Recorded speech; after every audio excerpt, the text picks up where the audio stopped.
انا انا مش قادر اسكت. يعني انا مش قادر اسكت ومش قادر استوعب ومش قادر افهم.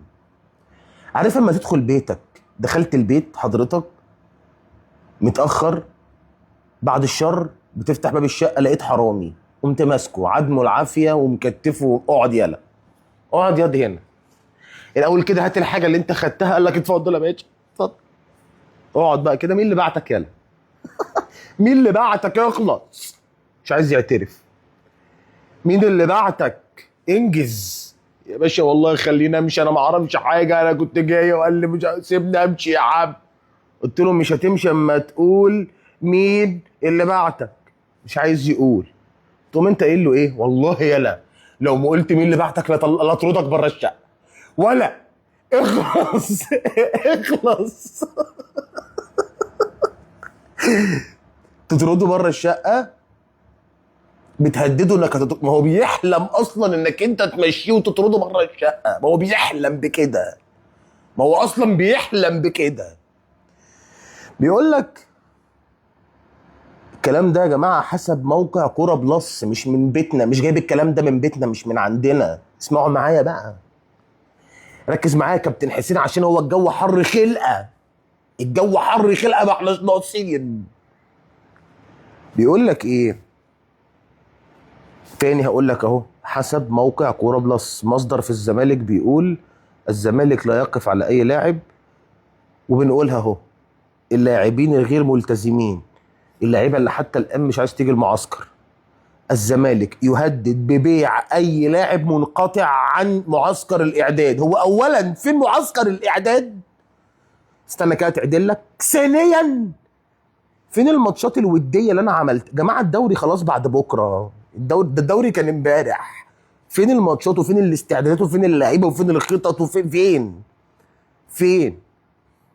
ده للاداره. الحاجه التانيه، بزيرة متمرد ومش عايز يجي، تقوم تقول له وعايز يتباع، هو طلب يتباع ووكيله طلب ان هو يتباع، تقوم انت تقول له اقسم بالله يا دي ما جيت لبيعك. ايه ده؟ ايه ده يا عم انت؟ افهم بقى، هو انتوا بتتعاملوا مع مين يا جماعه؟ انتوا فكرين ان احنا ما عندناش مخ؟ طيب يعني انتوا فكرين ان احنا ما بنفهمش؟ واحد عايز يتباع متمرد عشان عايز يتباع وانت مش راضي، تقوم تقول له والله لو ما جيت لبيعك هعرضك للبيع. ازاي يا جماعه؟ دي اغرب واقعه شفتها في تاريخ كره القدم، والمشكله ان موقع كبير زي كوره بلس اللي قايل الكلام ده. ازاي بزيرة متمرد ومش عايز يجي، اقوم قايل له لو ما جيتش هعرضك للبيع؟ حلو، كويس. عبد الله السعيد، هو في ايه يا كابتن عبد الله؟ معلش انا يا كابتن عبد الله، في ايه؟ حضرتك ده اخر موسم ليك في حياتك الكرويه، ليك 8 9 مليون 10 مليون هتاخدهم. انقطاعك عن التدريبات ومش راجع عم اخد مستحقاتي، مش فاهم، مش فاهمها. انا ما اعرفش يا جماعه، احنا ربنا ابتلانا، انا ما اعرفش احنا عملنا ايه. والله يا جماعه ما اعرف احنا عملنا ايه يا جماعه، وما اعرفش احنا داخلين الموسم ده ليه يا جماعه، ما اعرفش.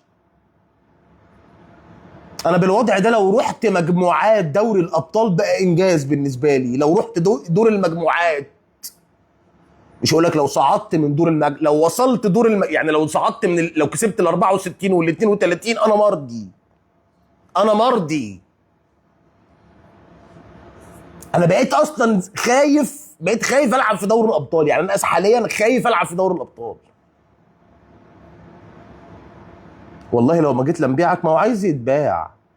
ده يا جماعه ايه ده؟ وشيكو ده شيكو بنزا مش عايز يرجع. شيكو بنزا نفسه، ولو رجع هل هوقع عليه عقوبه ولا على الوقت اللي اتاخره، ولا هقول كان مستأذن عشان يحط في بق ابنه السكته ويحط في بقه السكته وهو راغر ويقول لك نائم؟ هنعمل ايه في القصه دي يا جماعه؟ يا جماعه انا زهقت، يا جماعه انا زهقت. هو في يا جماعه النادي كل حاجه فيه تحس ان هي غلط، ليه كده؟ السلام عليكم.